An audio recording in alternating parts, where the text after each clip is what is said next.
Everyone, welcome to LSS tutorial. Kolkata বিশ্ববিদ্যালয়ের ইতিহাস honours এবং পাসের সকল স্টুডেন্টদেরকে এলএসএস টিউটোরিয়াল চ্যানেলে ওয়েলকাম জানাই। আজকের এই ভিডিওতে তোমাদের প্রথম সেমিস্টার স্টুডেন্টদের জন্য, তোমরা যারা প্রথম সেমিস্টার স্টুডেন্ট রয়েছো এবং যাদের ইতিহাস অনার্স রয়েছে, পাস রয়েছে এবং যাদের মাইনর সাবজেক্ট হিসেবেও ইতিহাস রয়েছে, তাদের সকলের জন্যই কিন্তু এই ভিডিওটা অনেক গুরুত্বপূর্ণ। আজকে এই ভিডিওর মাধ্যমে আমি তোমাদের একটা গুরুত্বপূর্ণ 5 মার্কসের প্রশ্নের অ্যান্সার এই ভিডিওর মাধ্যমে শেয়ার করে দেবো। তোমরা কিন্তু অবশ্যই সেই প্রশ্নের অ্যান্সারটি খাতায় নোট ডাউন করে নেবে। তাই তোমরা যারা নতুন এসে অবশ্যই চ্যানেলটিকে সাবস্ক্রাইব করে রাখবে। আমি কিন্তু বিভিন্ন নিত্য নতুন আপডেট, সাজেশান এবং নোটস এই চ্যানেলের মাধ্যমে পোস্ট করে থাকি। তাহলে আর বেশি দেরি করছি না, সরাসরি আমি মূল ভিডিওতে আসছি। তাহলে দেখো, যে প্রশ্নের অ্যান্সারটি আমি শেয়ার করব, প্রশ্নটি হচ্ছে বৌদ্ধ ও জৈন ধর্মের মূল পার্থক্যগুলি লেখো। আমি কিন্তু সাজেশনের প্রশ্নটি দিয়েছিলাম, 5 মার্কসের প্রশ্ন তোমাদের এক্সামে এসে থাকে, খুব ইম্পর্টেন্ট প্রশ্ন। এবারে আমি অ্যান্সারটি বলছি, তোমরা দেখে দেখে নোট ডাউন করে নাও। বৌদ্ধ ধর্মের প্রবর্তক ছিলেন গৌতম বুদ্ধ। তিনি 563 খ্রিস্টপূর্বাব্দে লুম্বিনীতে জন্মগ্রহণ করেন। তার মূল লক্ষ্য ছিল জীবনের দুঃখের কারণ অন্বেষণ ও মুক্তির পথ দেখানো। অন্যদিকে জৈন ধর্মের আধুনিক রূপ গঠিত হয় মহাবীরের মাধ্যমে, যিনি ছিলেন 24তম তীর্থঙ্কর। যদিও জৈন ধর্মের উৎস বৌদ্ধ ধর্মের আগেও ছিল, তবে মহাবীর এই ধর্মকে একটি সুসংগঠিত আকার দেন।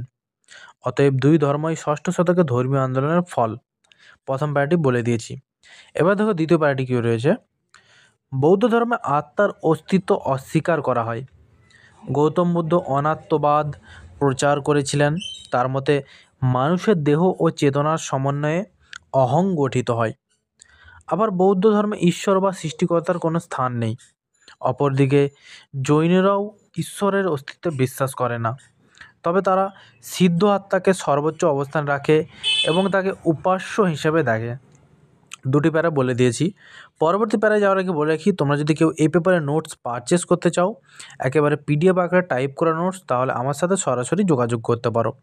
আমি কিন্তু স্ক্রিনে অলরেডি আমার নাম্বারটি দিয়ে রেখেছি। সেই নাম্বারে যদি আমাকে হোয়াটসঅ্যাপে মেসেজ বা কল করো, তাহলে আমি তোমাদের পিডিএফ আকারে নোটস শেয়ার করে দেবো। আমি কিন্তু স্টুডেন্টদের কথা মাথায় রেখে অল্প দামে নোটস শেয়ার করে থাকি। তাই তোমরা যারা পারচেস করতে ইচ্ছুক আছো, আমার সাথে কন্ট্যাক্ট করতে পারো। পরবর্তী প্যারা দেখো কী রয়েছে। বৌদ্ধ ধর্ম মোক্ষ বা নির্বাণ লাভের পথ হিসেবে মধ্যমার্গ ও অষ্টাঙ্গিক মার্গের ওপর জোর দেওয়া হয়। গৌতম বুদ্ধ মনে করতেন জীবন থেকে তৃষ্ণা ও আসক্তি দূর করলেই দুঃখমোচন ও নির্বাণ সম্ভব। অন্যদিকে জৈন ধর্মে মোক্ষ লাভের জন্য অতি কঠোর তপস্যা, ব্রহ্মচর্য, অহিংসা ও আত্মসংযম পালন আবশ্যক বলে মনে করা হয়। অহিংসা দুই ধর্মেই গুরুত্বপূর্ণ স্থান অধিকার করে, তবে জৈন ধর্মে এর প্রয়োগ অনেক বেশি কঠোর। বৌদ্ধ ধর্মের সমাজে সব স্তরের মানুষ, ব্রাহ্মণ, ক্ষত্রিয়, বৈশ্য, শূদ্র, এমনকি চণ্ডালরাও ধর্মগ্রহণ করতে পারতেন। বৌদ্ধ সঙ্গে নারী পুরুষ নির্বিশেষে প্রবেশাধিকার ছিল, যদিও নারীদের জন্য কিছু অতিরিক্ত নিয়ম ছিল। অপরদিকে জৈন ধর্মেও নারীরা মোক্ষ লাভ করতে পারে, তবে দিগম্বর সম্প্রদায়ের মনে করে নারীরা চূড়ান্ত মুক্তি লাভে অযোগ্য। শ্বেতাম্বর সম্প্রদায় এতে ভিন্নমত পোষণ করে। পরবর্তী বেলা দেখো, বৌদ্ধ ও জৈন ধর্ম উভয়ই প্রাচীন ভারতে ব্রাহ্মণ্য ধর্ম ব্যবস্থার প্রতিক্রিয়ায় জন্ম নেওয়া সংস্কারমূলক ধর্মান্দোলন। এই দুই ধর্মই হিংসা, যজ্ঞ, বর্ণ ব্যবস্থা ও কঠোর আচার অনুষ্ঠানের বিরোধিতা করেছিল, তবে তাদের দার্শনিক দৃষ্টিভঙ্গি ও সাধনার পন্থা এক নয়। বৌদ্ধ ধর্ম মধ্যপন্থা ও বাস্তব জীবনচর্চার ওপর জোর দিয়েছিল, যেখানে জৈন ধর্ম ছিল কঠোর আত্মসংযম ও তপস্যামুখী।